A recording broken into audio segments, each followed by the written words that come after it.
साथियों नमस्कार। Mission possible के इस यूट्यूब प्लेटफॉर्म पर आप सभी का स्वागत है। इडुटेरिया करंट अफेयर्स वार्षिकी 2024 के अगले अंक में आज हम लोग देखेंगे अप्रैल 2024 का राष्ट्रीय घटनाक्रम। तो शुरू करते हैं हम लोग अप्रैल 2024 के राष्ट्रीय घटनाक्रम से। 1 अप्रैल 2024 से भारतीय राष्ट्रीय राजमार्ग के प्राधिकरण NHAI ने एक फास्टैग नियम को लागू किया है। इसका उद्देश्य कई वाहनों के लिए एक ही फास्टैग के उपयोग को रोकना है।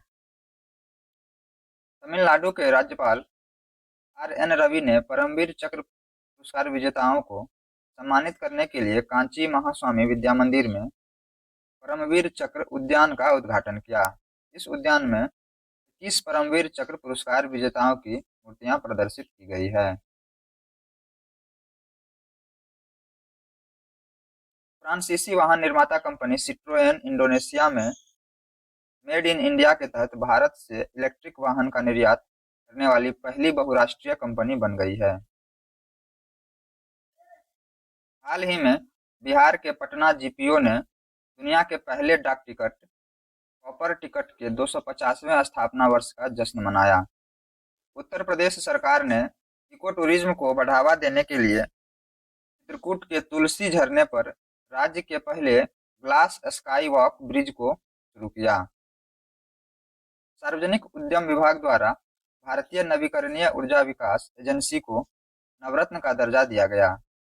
नवरत्न दर्जा प्राप्त कंपनियों को सालाना अपनी कुल संपत्ति का 30% तक आवंटित करने की अनुमति है। साथ ही ये संयुक्त उद्योगों में भाग ले सकती है तथा विदेशी सहायक कंपनियां स्थापित कर सकती है।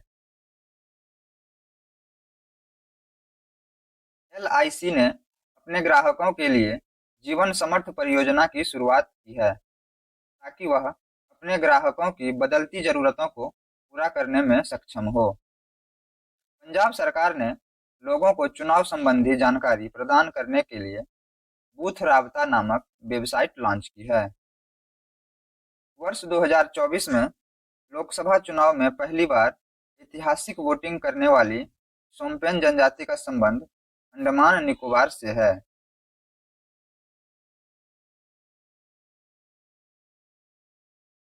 त्रिपुरा के ब्रू प्रवासी ने पहली बार लोकसभा चुनाव में मतदाता के रूप में भाग लिया। हाल ही में चर्चा में रहा डोंगरिया कोंध जनजाति के सदस्यों द्वारा लोकसभा चुनाव की बहिष्कार करने का फैसला लिया है। यह जनजाति ओडिशा से संबंधित है। अपने खिलाफ झूठे खनन विरोधी मामले वापस नहीं लिए जाने पर यह जनजाति अपने मताधिकार का प्रयोग नहीं करेगी।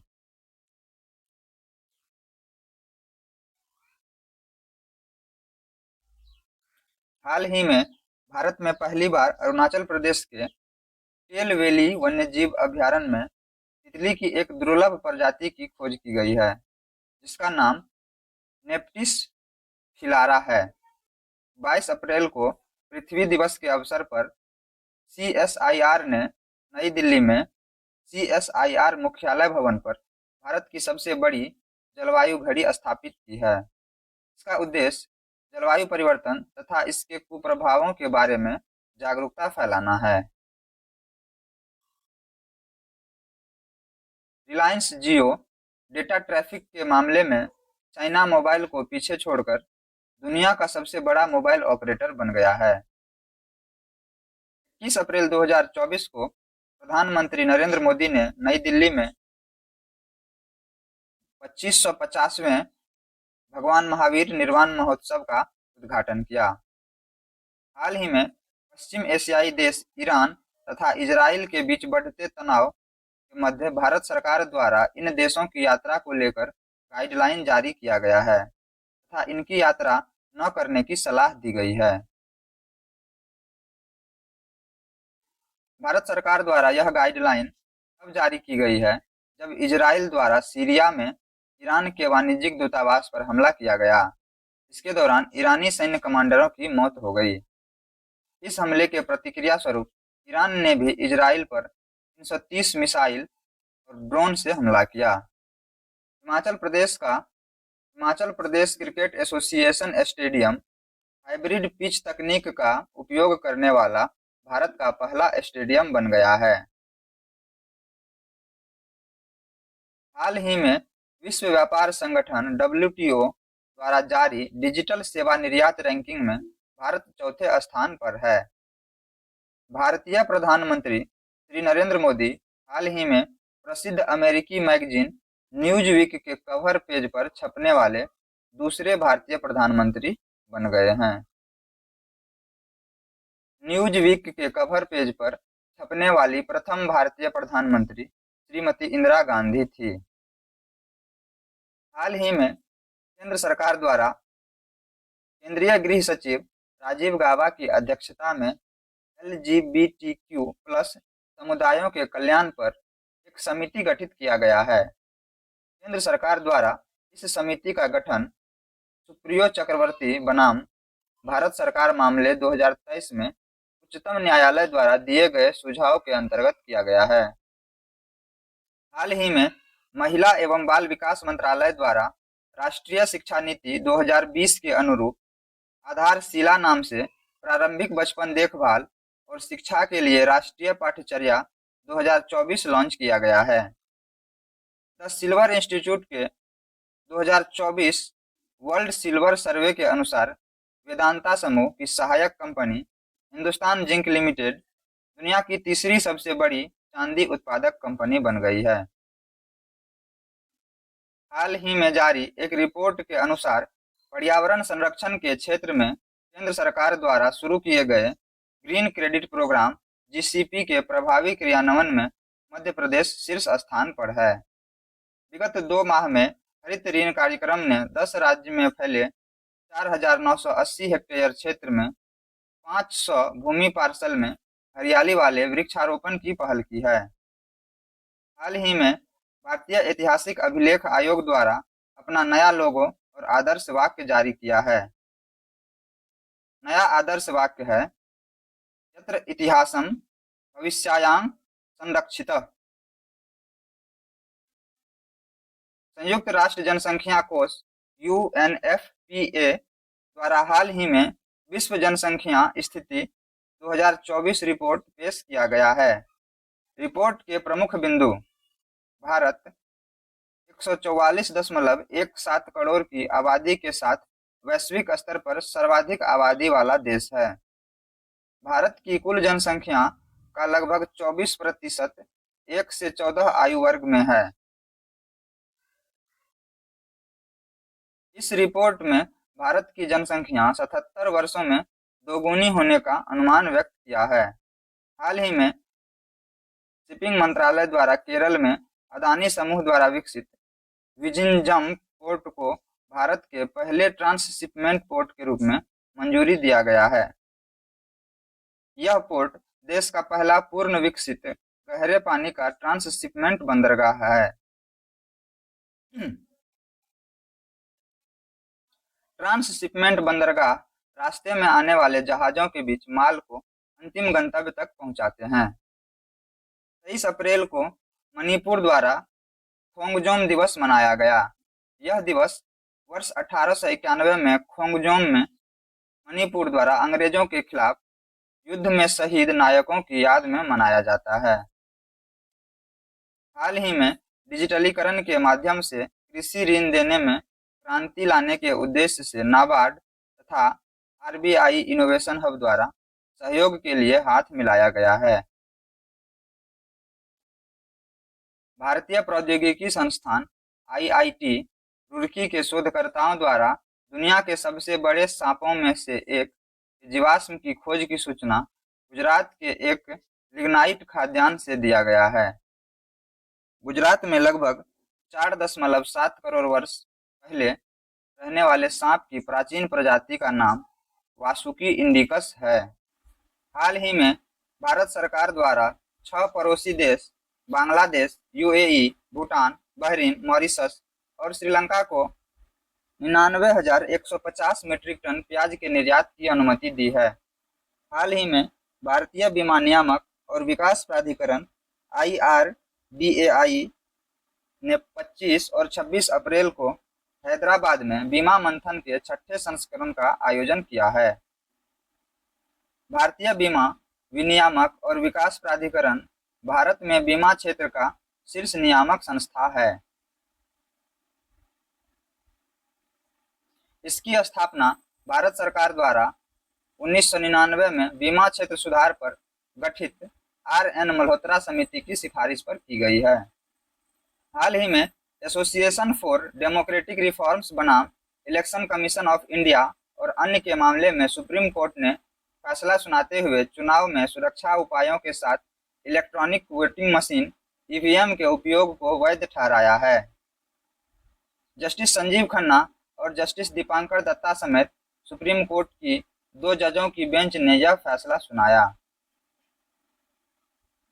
मई 1982 में केरल के आम चुनाव में पहली बार ईवीएम का इस्तेमाल किया गया था। 2001 से प्रत्येक राज्य विधानसभा चुनाव तथा 2004 में देश के सभी 543 संसदीय निर्वाचन क्षेत्र में ईवीएम का प्रयोग किया जाने लगा। हाल ही में सरकार द्वारा मुंबई में देश का पहला tri service common defence station बनाए जाने की घोषणा की गई है। यह तीनों सेनाओं के संयुक्त स्टेशन होने के साथ ही देश का सबसे बड़ा सैन्य अड्डा होगा।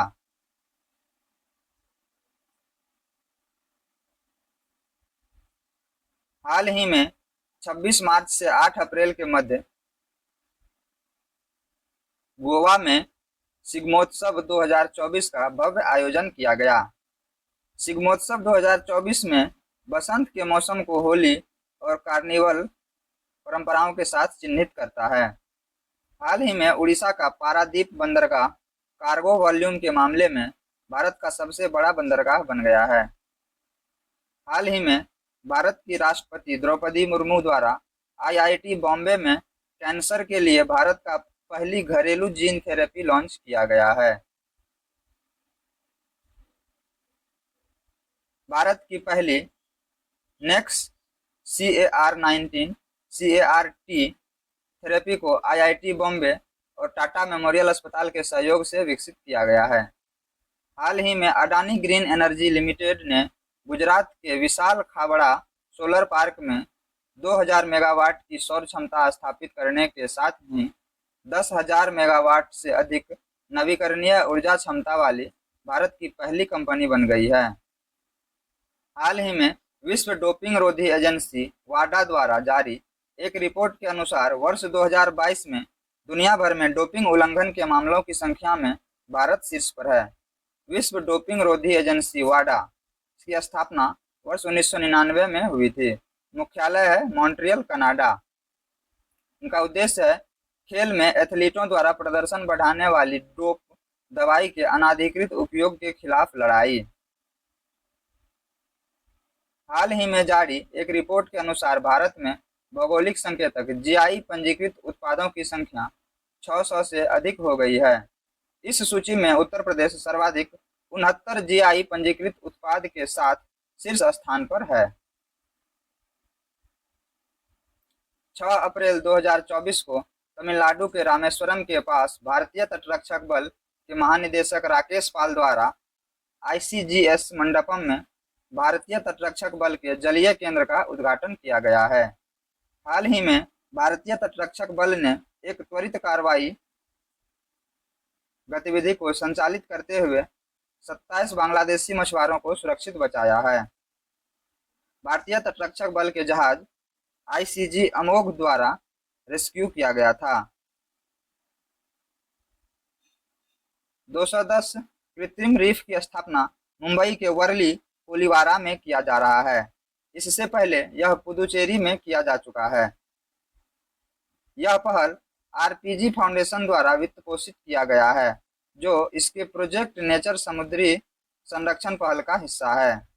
हाल ही में तमिलनाडु ने चक्रवात मिचोंग और 2023 में बाढ़ के बाद राष्ट्रीय आपदा राहत निधि को रोकने का आरोप लगाते हुए केंद्र सरकार पर सुप्रीम कोर्ट में मुकदमा दायर किया है।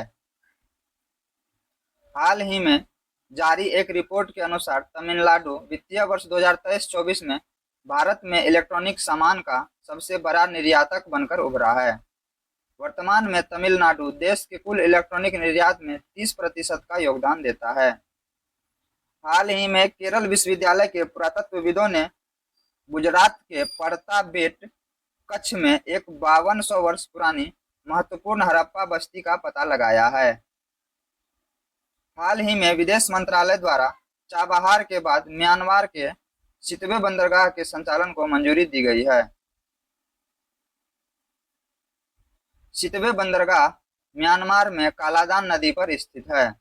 हाल ही में प्रसिद्ध भारतीय विमानन कंपनी इंडिगो बाजार पूंजीकरण के लिहाज से अमेरिकी विमानन कंपनी साउथवेस्ट एयरलाइंस को पछाड़कर दुनिया की तीसरी सबसे बड़ी एयरलाइंस बन गई है। उच्च शिक्षा विश्लेषण संबंधी कंपनी क्वाकवेरली साइमंड्स क्यूएस लंदन द्वारा जारी विश्व शिक्षण संस्थान रैंकिंग 2024 के तहत जेएनयू को भारत की सबसे अधिक रैंक वाली यूनिवर्सिटी बताया गया है। विकास अध्ययन श्रेणी में ये विश्वविद्यालय दुनिया में 20वें स्थान पर है। गत वर्ष के 66 भारतीय विश्वविद्यालय की अपेक्षा इस वर्ष 69 भारतीय विश्वविद्यालयों ने इस रैंकिंग में अपनी जगह बनाई है।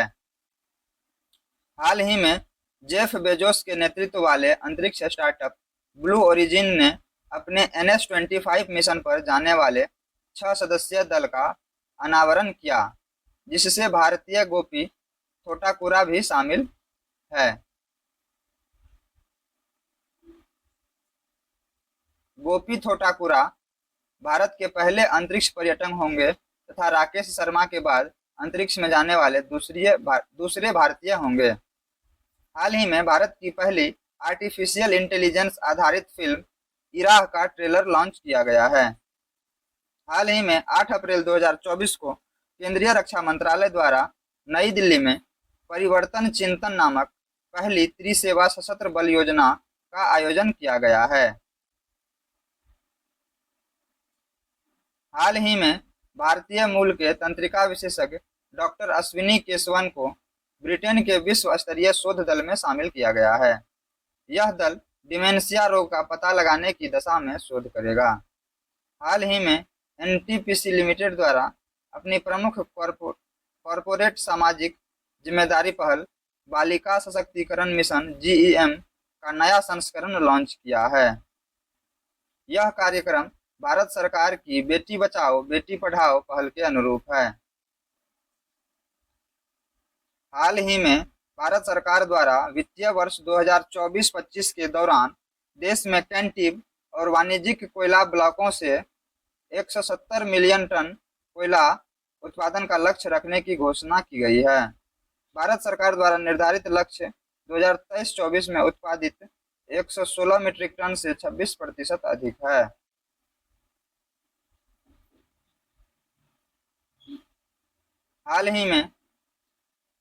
राजस्थान में हाल ही में गणगौर उत्सव 2024 मनाया गया। गणगौर भगवान शिव और देवी पार्वती के मिलन की स्मृति में मनाया जाने वाला त्योहार है। तो अभी हम लोगों ने अप्रैल 2024 के राष्ट्रीय घटनाक्रम को देखा। वीडियो में लास्ट तक बने रहने के लिए धन्यवाद। जो लोग चैनल पर नए हैं कृपया चैनल को सब्सक्राइब कर लें और वीडियो को लाइक कर दें। जय हिंद।